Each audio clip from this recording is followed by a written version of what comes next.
Yeah, I remember when I was this is Bang Bang Rail. I remember when I was very young, getting into boxing.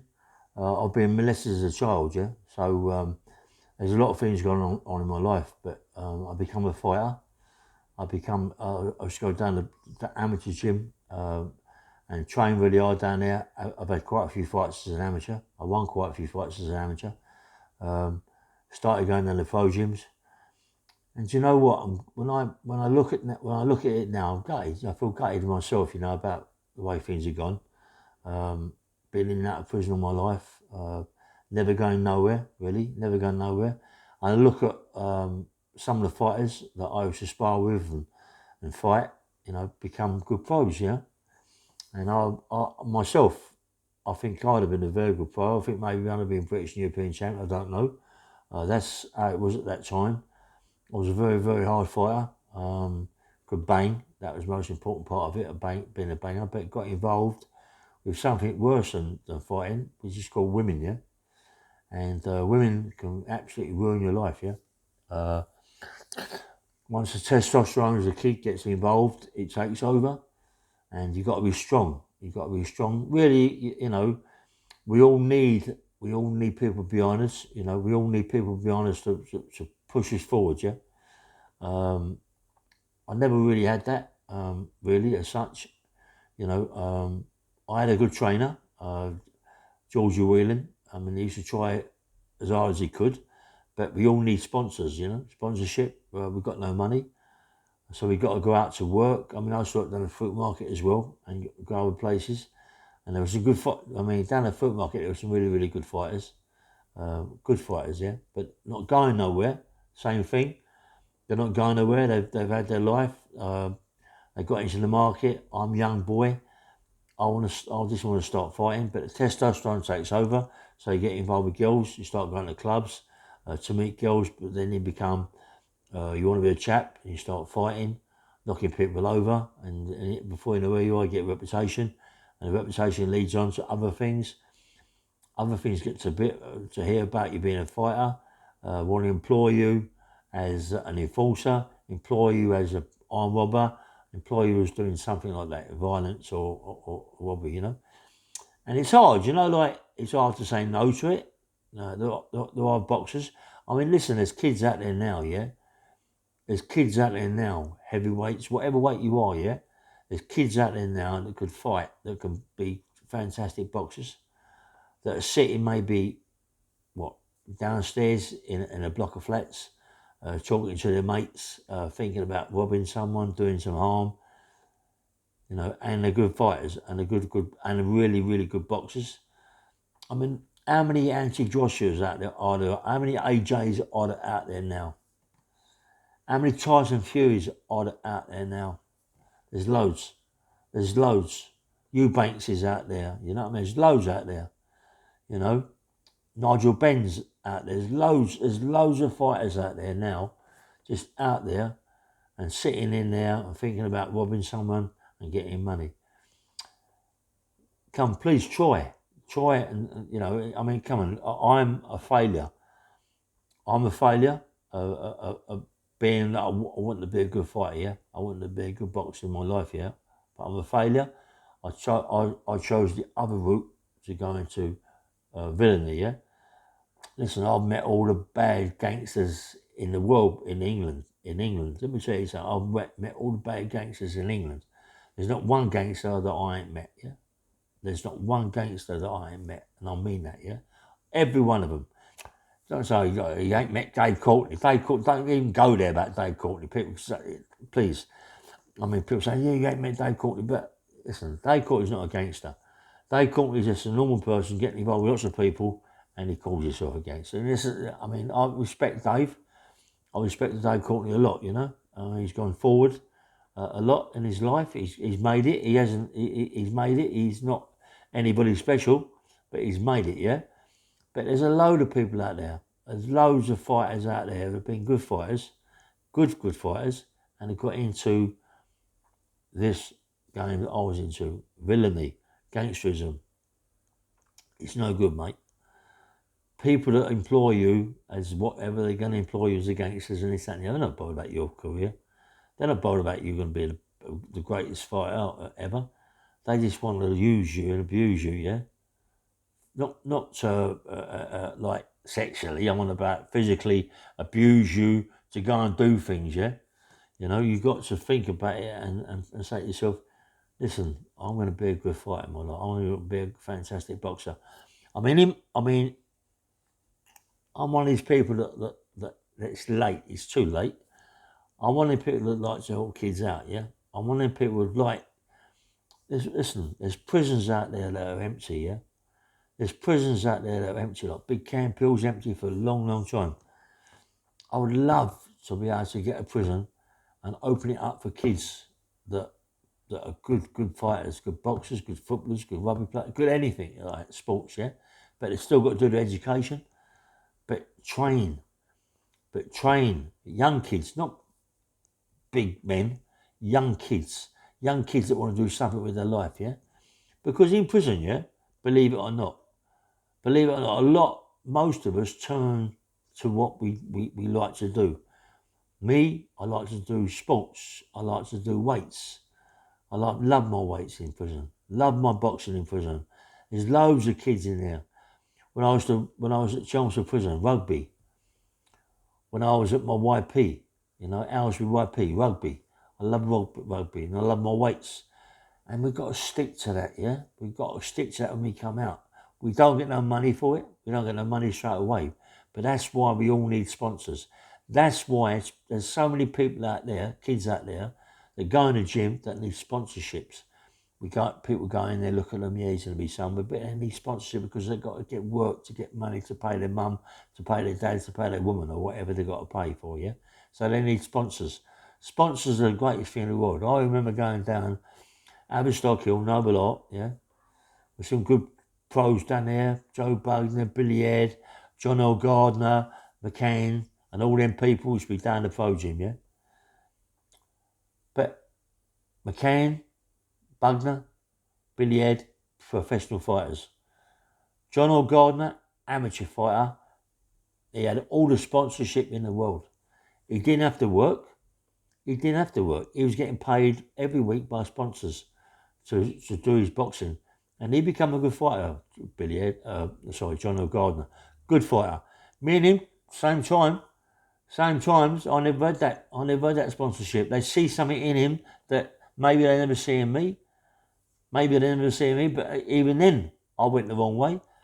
Even then, I was at Haverstock Hill, Noble Art, moved on to the Wellington Highgate with my mate Leslie Christie. Moved to Wellington Highgate, Georgie Francis, and Mickey Duff and all that lot going in there training. Georgie Francis, Mickey Duff see the prospect in me, come to my house for me to turn pro, to talk to my mum, talk to my stepfather, my real dad. I love my real dad. I love my dad like my real dad, yes. I shouldn't say stepfather. I disrespected him there. Sorry, I apologise, yeah.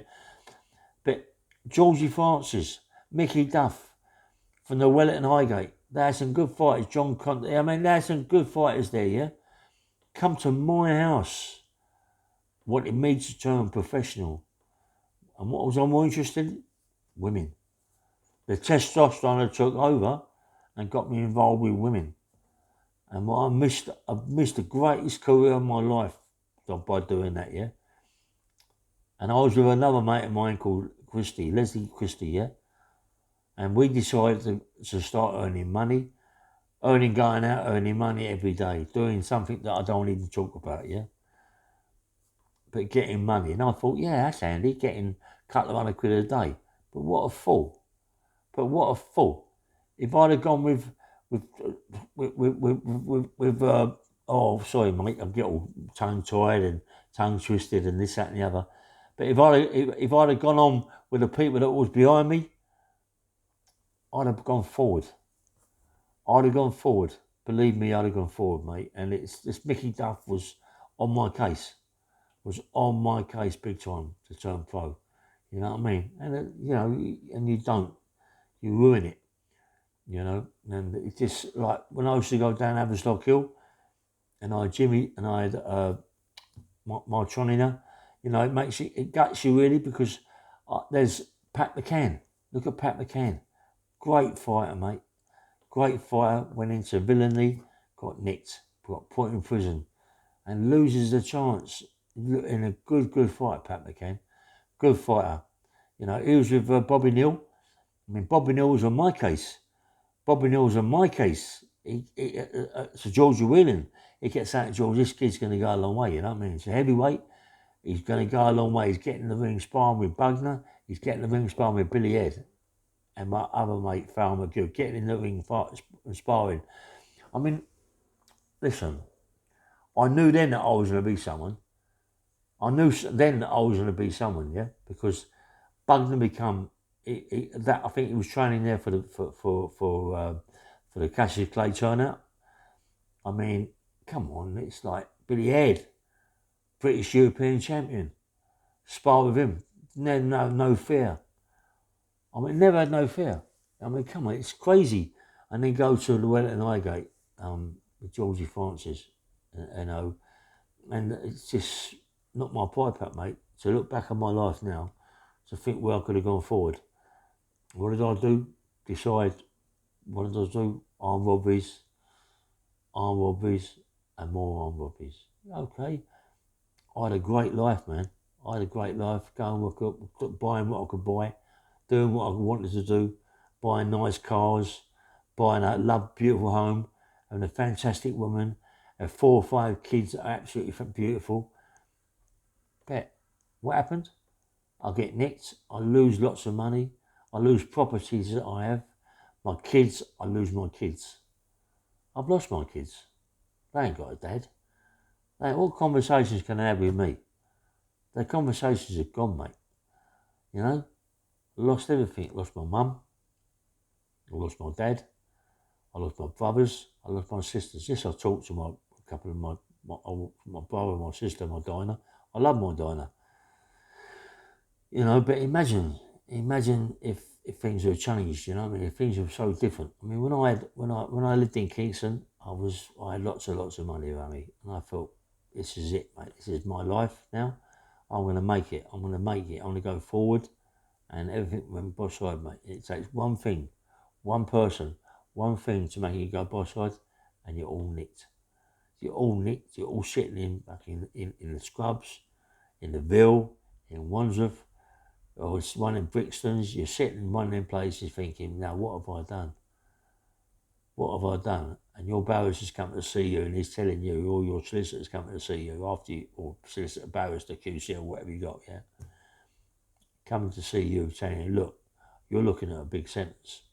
If you get guilty, you're looking at 15, 18, 20 years, yeah? And you get yourself, fucking hell, what have I done?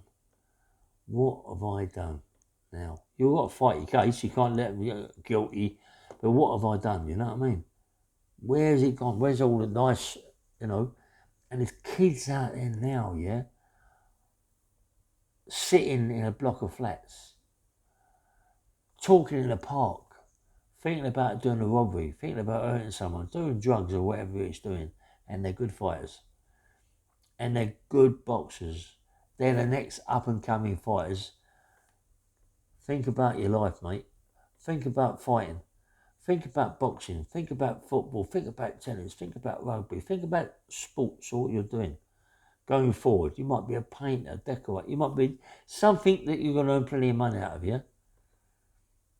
Knock on your head, mate. Don't go into gangsterism. Because in the end of the day, the only one who gets hurt is you. Okay, you're going to hurt mum and dad and your wife and your kids, but you lose everything. They might lose one, is you, yeah? But you lose everything. You lose the whole lot of them, mate. Your wife, your kids, your mum, your dad, your auntie, your uncles. You lose everybody. Because when you're going for a long time, you become a different man. You become a different man. You ain't the same man, mate. Believe me, you ain't the same man. Because you're stuck around 24/7 every day of your life with people exactly the same as you. Talking about gangsterism. Talking about hurting people. That's what we're talking about. Getting out, going back on the pavement, getting money, going into drugs, going into this, going to that. and you get involved in it because your life, you've lost everything. You've lost that profession. You've lost something that was going to put you in the limelight. I look at it now and I think to myself, what a fucking idiot. What a fool you are, Ray. What a fool you are. If only you had that chance again, what would you do, mate? And if I had that chance again, mate, I'd stick to what I was good at, fighting. I'd stick to my boxing. Mate. I'd have gone forward. I know I would have gone. I know I'd have been. I know I'd have got there. I know I'd have been someone. It just hurts me, yeah? It just hurts me. Please, if there's any young kids out there, young boys out there, even young girls out there that want to box, want to fight, take it up properly, yeah? Take it up properly, but forget about going around the corner, nicking this and nicking that and putting knives in someone. Forget about all that, because you're going to wind up in prison. You're going to wind up feeling sorry for yourself. You know what I mean? Listen, this is Bang Bang Rail. Please press the like button and subscribe and think about it, yeah? Challenge all your thoughts, yeah? Challenge all your thoughts. Look at the pros and cons of your life, yeah? And look at your triggers. Look at them triggers you've got, yeah? Do I do this? Do I do that? Do I go that way? Do I go that way? Check them out, mate. Triggers are very, very important, yeah? Okay, this is Bang Bang Rail. Please press the like button and subscribe. Bye-bye.